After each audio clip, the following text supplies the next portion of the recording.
ಕರೆತರಲು ಅಣ್ಣ ಆಜ್ಞಾಪಿಸಿದ್ದಾನೆ. ಹೋಗು, ಹೋಗಿ ಹೇಳು ನಿನ್ನ ದುರ್ಯೋಧನನಿಗೆ, ಆರ್ಯಪುತ್ರ ಯುಧಿಷ್ಠಿರರು ಅವಳನ್ನು ದ್ಯೂತದಲ್ಲಿ ಪಣಕ್ಕಿಟ್ಟು ಸೋತಿರುವುದನ್ನು ಸಾಮ್ರಾಜ್ಞಿ ದ್ರೌಪದಿ ಒಪ್ಪುವುದಿಲ್ಲವೆಂದು. ಯಾವ ವೃಕ್ಷ ಸ್ವಯಂ ಕತ್ತರಿಸಲ್ಪಟ್ಟಿದೆಯೋ ಅದು ವಸಂತ ಕಾಲದಲ್ಲೂ ತನ್ನ ಎಲೆಗಳನ್ನು ಹೊದ್ದುಕೊಳ್ಳಲಾಗದು, ಹಾಗೂ ಶರತ್ಕಾಲದಲ್ಲೂ ತನ್ನ ಎಲೆಗಳನ್ನು ಕಳೆದುಕೊಳ್ಳಲಾಗದು. ಆರ್ಯಪುತ್ರ ಯುಧಿಷ್ಠಿರರು ತಮ್ಮನ್ನು ತಾವು ದ್ಯೂತದಲ್ಲಿ ಸೋತ ಮೇಲೆ ನನ್ನನ್ನು ಪಣಕ್ಕಿಡುವ ಅಧಿಕಾರ ಅವರಿಗೆ ಇರಲಿಲ್ಲ. ಹೋಗು, ಹೋಗಿ ಹೇಳು ಆ ದುರ್ಯೋಧನನಿಗೆ. ನಾನು ಅಣ್ಣನ ಮಾತನ್ನು ಮೀರುವುದಿಲ್ಲ. ನಿನ್ನನ್ನು ಹಿಡಿದು ಸಭೆಗೆ ಎಳೆದರಲು ಹೇಳಿದ್ದಾನೆ. ಬಿಡು ದುಷ್ಟ.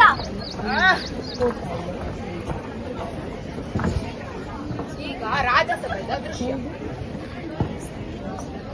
ದ್ರೌಪದಿ, ಬಾ, ನನ್ನ ತೊಡೆಯ ಮೇಲೆ ಕುಳಿತುಕೋ. ದುರ್ಯೋಧನ, ನಾನು ಪಾಂಡುಪುತ್ರ ಭೀಮ ಪ್ರತಿಜ್ಞೆ ಮಾಡುತ್ತಿದ್ದೇನೆ.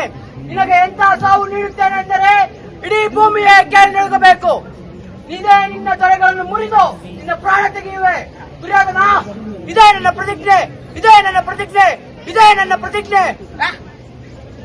ನಿಮ್ಮ ಕುಲವಧುವಿನ ಅಪಮಾನವನ್ನು ನೋಡಲು ನಿಮ್ಮ ಬಳಿ ಕಣ್ಣುಗಳಿಲ್ಲ ಮಹಾರಾಜ, ಆದರೆ ಕಿವಿಗಳು ಇವೆಯಲ್ಲವೇ? ಕೇಳುತ್ತಿಲ್ಲವೇ ಹಸ್ತಿನಾಪುರದ ವಿಧ್ವಂಸಕನಾದ ನಿಮ್ಮ ಮಗನ ಬಗ್ಗೆ? ದಾಸಿ ಪಾಂಚಾಲಿ, ನಿನ್ನ ಸ್ವಾಮಿ ಆಜ್ಞೆಯನ್ನು ಪಾಲಿಸು. ಬಾ. ನಾನು ಯಜ್ಞದಿಂದ ಜನ್ಮಳಾದ ಯಜ್ಞಸೇನಿ. ದುರ್ಯೋಧನ, ಅಗ್ನಿಯ ತಾಪವನ್ನು ನೀನು ಸಹಿಸಲಾರೆ. ನಾನು ದಾಸಿಯಲ್ಲ, ನಾನು ಸ್ವತಂತ್ರ. ನಾನು ಈ ಕ್ಷಣವೇ ರಾಜ್ಯಸಭೆಯನ್ನು ತಿರಸ್ಕರಿಸುತ್ತೇನೆ. ದಾಸಿಯರಿಗೆ ಯಾವುದೇ ಮಾನವಿರುವುದಿಲ್ಲ.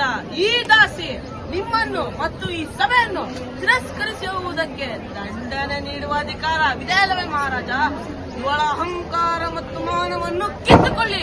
ಈ ದಾಸಿಯ ವಸ್ತ್ರಾಪಣವನ್ನು ಮಾಡಿ. ದುಶ್ಯಾಸನ, ಎಲ್ಲರೂ ಮೌನವಾಗಿದ್ದೀರಿ, ಏಕೆಂದರೆ ನಿಮ್ಮಲ್ಲಿ ಯಾರಲ್ಲಿಯೂ ಅಕ್ಷಮತೆಯೇ ಇಲ್ಲ.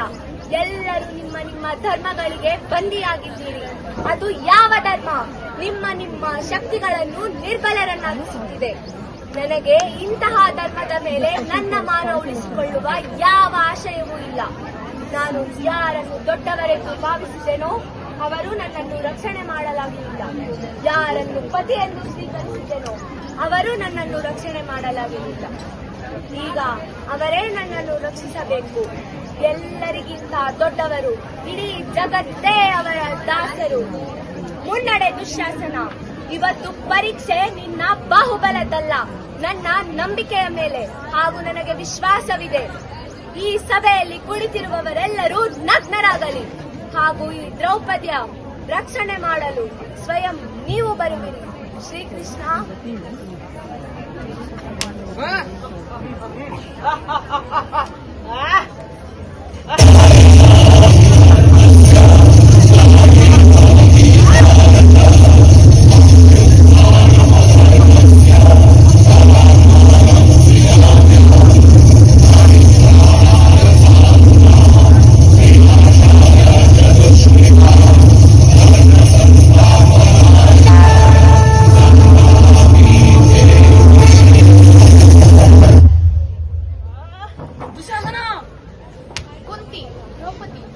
ದ್ರೌಪದಿ, ಏನು ಅನರ್ಥವಾಗುತ್ತಿದೆ ಈ ಸಭೆಯಲ್ಲಿ? ಹತ್ತಿರ ಬರಬೇಡಿ ಮುಂದೆ. ನಾನು ಮಲಿನವಾಗಿದ್ದೇನೆ. ನಾನು ನಿಮ್ಮ ಪುತ್ರವಧುವೂ ಅಲ್ಲ, ಕುರುವಂಶದ ಕುಲವಧುವೂ ಅಲ್ಲ. ನಾನು ಒಂದು ಜೀವಂತವಾಗಿರುವ ಶವವಾಗಿದ್ದೇನೆ. ಶವ. ನಾನು ಈ ಸಂಸಾರದ ಎಲ್ಲಾ ಸ್ತ್ರೀಯರ ಹರಣವಾಗಿರುವ ಮರ್ಯಾದೆಯ ಕುಂಡವಾಗಿದ್ದೇನೆ. ನಾನು ಈ ಸೃಷ್ಟಿಯಲ್ಲಿ ಎಲ್ಲಾ ಸ್ತ್ರೀಯರ ಕಣ್ಣೀರಿನ ಕುಂಡವಾಗಿದ್ದೇನೆ. ನಾನು ಅಗ್ನಿ ಅಲ್ಲ, ನಾನು ಅಗ್ನಿಸುತೆಯೂ ಅಲ್ಲ, ಸ್ವಯಂ ಅಗ್ನಿಯಾಗಿದ್ದೇನೆ. ಅದು ಎಲ್ಲರನ್ನೂ ಭಸ್ಮ ಮಾಡುತ್ತದೆ, ಎಲ್ಲರನ್ನೂ ನಾಶ ಮಾಡುತ್ತದೆ. ನಾನು ಜೀವವಲ್ಲ, ಸಾಕ್ಷಾತ್ ಮೃತ್ಯು, ಕೇವಲ ಮೃತ್ಯು. ಈ ಸಭೆಯಲ್ಲಿ ಉಪಸ್ಥಿತರಿರುವ ಪ್ರತ್ಯೇಕ ಅಧರ್ಮಿಗಳ ಕೇವಲ ಮೃತ್ಯು. ಯಾವ ಸಭೆ ನನ್ನ ಅಪಮಾನವನ್ನು ನೋಡಿ ಮೌನವಾಗಿತ್ತೋ ಅದು ಯಾವಾಗಲೂ ಮೌನವಾಗಿರುತ್ತದೆ.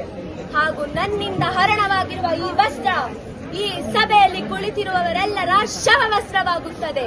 ಹಾಗೂ ಯಾರು ಯಾರು ನನ್ನ ಅಪಮಾನವನ್ನು ನೋಡಿ ಅಟ್ಟಹಾಸ ಮಾಡಿದ್ದರೋ ಅವರಿಗೆ ಎಂತಹ ಮೃತ್ಯುವು ದೊರೆಯುತ್ತದೆ ಎಂದರೆ ಇಡೀ ಸಂಸಾರವು ಯುಗ ಯುಗಗಳಲ್ಲೂ ಸ್ಮರಣೆಯಲ್ಲಿರಿಸುತ್ತದೆ.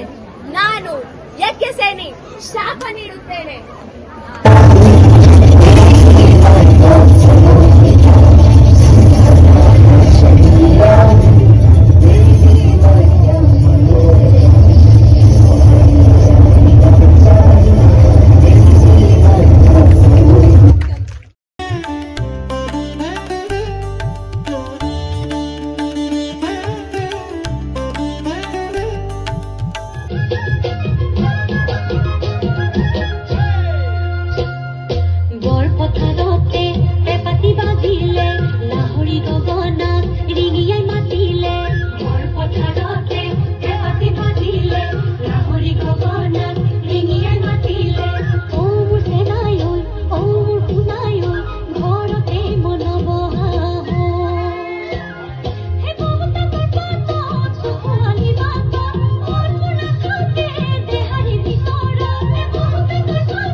ಮಂಜುಳಗಾಸೆ, ರಮಗಾಸೆ, ವಿಷ್ಣುಗಾಸೆ, ರುದ್ರಗಾಸೆ, ಮೆಟ್ಟಿದ ಅನ್ನದಲ್ಲಿ 1000 ಶಿರ, 3000 ನಯನ, 2000 ಭುಜ, ಕೆಕ್ಕೈದ ಕಣ್ಣು, ಜುಂಜುಬಂಡೆ, ಇಂತಪ್ಪ ಶ್ರೀ ವೀರಭದ್ರ ದೇವರು ಹೋಮದ ಕುಂಡಗಳ ಹೇಗೆ ಬರುತ್ತಾರೆ? ರುದ್ರ, ದೇವ